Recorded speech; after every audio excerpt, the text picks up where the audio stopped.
Hello and welcome to another edition of Motivation with Walt. Appreciate your time being here. We are going to continue the series we've been doing, which is Act Like Men. All right. So I believe that when men lead and love well, all of those that are around him flourish and flourish well. So this series we're talking about is Act Like Men. All right, we act like men, and it helps those around us. Now, in the beginning, and we're going to use the Bible as our backdrop here. In the beginning, God gave men in Genesis, the first couple pages, God gave man three things. Number one, work to enjoy. Number two, a will to obey. And number three, a woman to love. And after roughly a page and a half in the Bible, all that was corrupted by the enemy. So the enemy came to kill, steal, and destroy all those that God put around us. So now, how do we act like men? Well, we're taking as our basis is it's out of the Bible, 1 Corinthians chapter 16, verses 13 and 14. And it says this: be watchful, stand firm in the faith, act like men. Be strong, do everything you do in love. So that's the verse that we're taking, and as we study this concept of how to act like men. So there you have act like men, and surrounding it is be watchful, stand firm in the faith, and on the other side, be strong, let all you do be done in love. All right, so we started video number one, the introduction to this series, and essentially we asked the question, so what went wrong? What we have now for men in a lot of cases is just a delayed boyhood, basically a boy who can shave, boys that were really never taught how to be men. All right, they have hair on their face, but they're still boys. Then in video two, we started talking about man commandment number one, and that was be watchful. Exactly.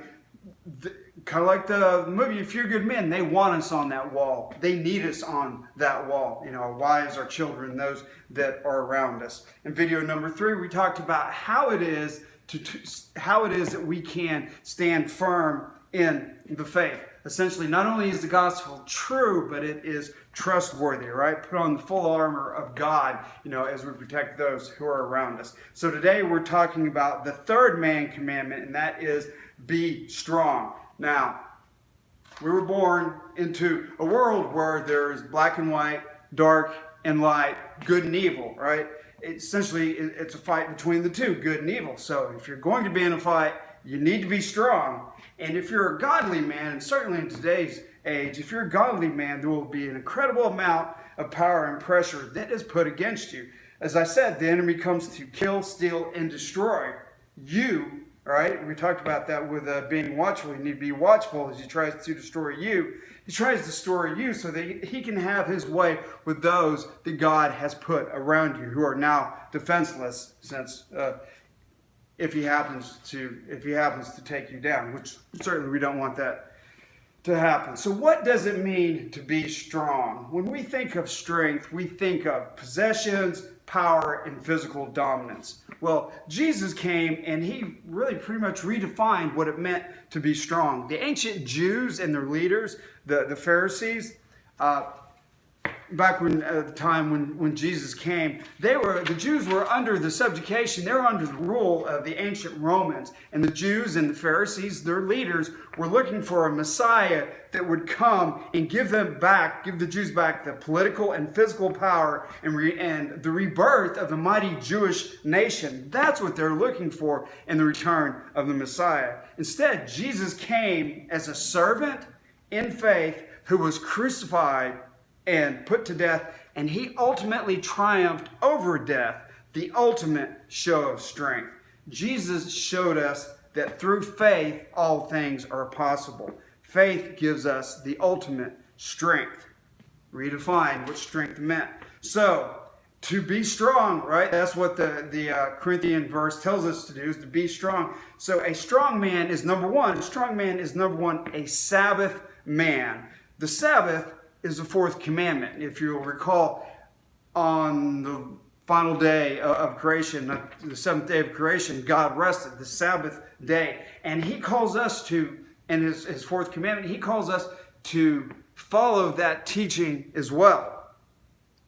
Now, we typically, if you look at the Sabbath day, in the Bible, the Sabbath day was Saturday. You know, most of us, though, the first day of the week is Monday, you know, Monday through Saturday. So Sunday is the Sabbath day. That's what I typically celebrate it as.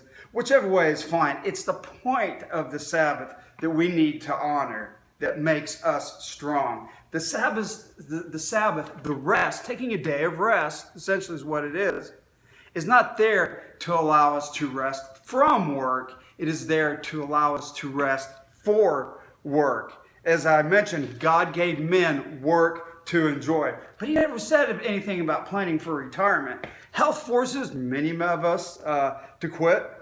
We can do our part, stay healthy, certainly, but sooner or later, health is going to force all of us men to quit. And we need to realize that is coming, that eventuality is coming at some point, and we need to store up riches, you know, for our procurement when we can no longer work.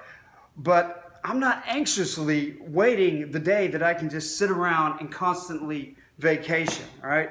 I'm planning for it. I'm planning for what I need to do, but that is not my ultimate goal. So what does the Sabbath have to do with all this? Well, without rest, we get exhausted, men. We get physically, mentally, and spiritually exhausted.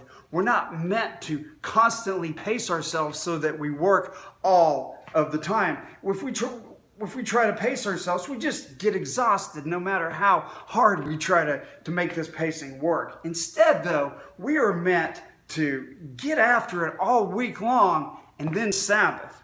All right? Yes, there is rest at the end of the week to prepare us for the next week. This gives us something to look forward to, a break, and everybody needs a break, that day of Sabbath, instead of a constant, never-ending peace. So number one, a strong man is a Sabbath man. Number two, a strong man is a persevering man. Now, if you're going to stand up and act like a man, you will endure pain. All right? We live in a culture that pursues comfort as the highest priority. But if you're going to be a man, you're going to ultimately endure pain. If you're going to be a man, we are required to everything that happens around us is our responsibility. And that's going to put us in pain sometimes. Maybe we didn't do it. Maybe the solution is painful and we're going to have to do it. But for those that God put around us, we are responsible for them. All right? Using my notes here. So husbands, love your wives as Jesus loved the church. Everything that happens in your world is your responsibility. It's not that we experience pain. Everybody experiences pain, but it is that you can endure that pain on behalf of those around you. Perseverance is not a value in our culture. College kids, they change their major 7 times before they graduate. All right, a lot of young people that go to work, working for as many companies as they possibly can is almost a badge of honor. Men, we endure pain on behalf of others. During the hurricane here recently, there's a man who's on the beach. He had a family member with him. They were just kind of watching the hurricane roll in. I know sounds kind of crazy, but a lot of people do that. And he saw a couple of people out in the surf. There were people surfing in hurricanes. I've seen that. They're out in the surf, and they're in a bad way. It looks like they were drowning. So this man jumped in to help them. He's a pretty good swimmer. Well, it turns out he got himself in trouble as well. Luckily, there was another surfer who was a lot better swimmer than all of them, and he got them back to shore. They were safe. They were okay. They told their story. And this man, his relatives, almost to a person, told him, hey, man, don't be a hero, right? Everyone was telling him not to be a hero. Well, men, we are supposed to be a hero, to be the hero. As a man, we are to run towards the pain on behalf of those that God has put in our care. When God wants to do an impossible task, he takes a strong man and he crushes him. Then this man is ready. Leave room for the crushing. To those we love, strength is to be tender and caring and loving, and to carry their burdens, to carry their pain, to give them comfort. That's strength to those that are around us.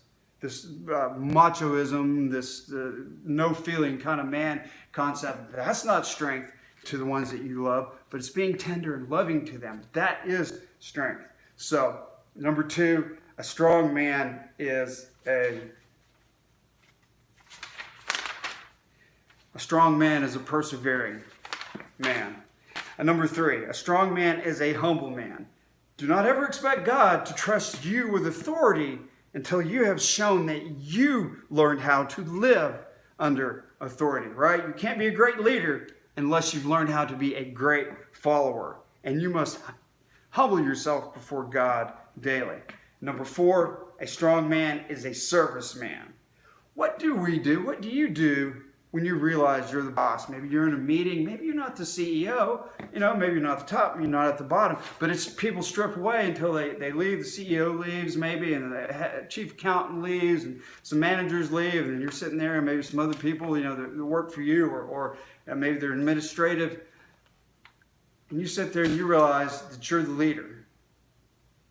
What do you do in that situation? Do you lord it over those who are around you? I hope not. That would be a terrible thing to do.